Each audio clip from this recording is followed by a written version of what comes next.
Hello guys, in this tutorial we'll be showing you how to create a Spotify playlist and share with friends. So currently we're here on our Spotify app, and at the bottom right corner you're going to tap on create. Now once you tap on it, you can see 5 options. Now these are different playlist options.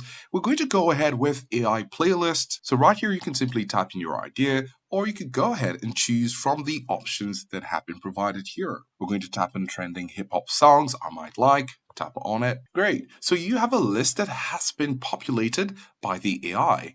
We're going to go ahead and tap on create. Now we have our newly made playlist using the AI feature. The next thing we'll need to do is to come over to your top area here where you have some icons. You're going to tap on the 3 vertical dots right there, and then you have the option to share. Tap on share, and right here you have the option to share it on different platforms with your friends. You could also see the different thumbnails which you can choose from, and of course select the platform you'd like to use and send it to your friends.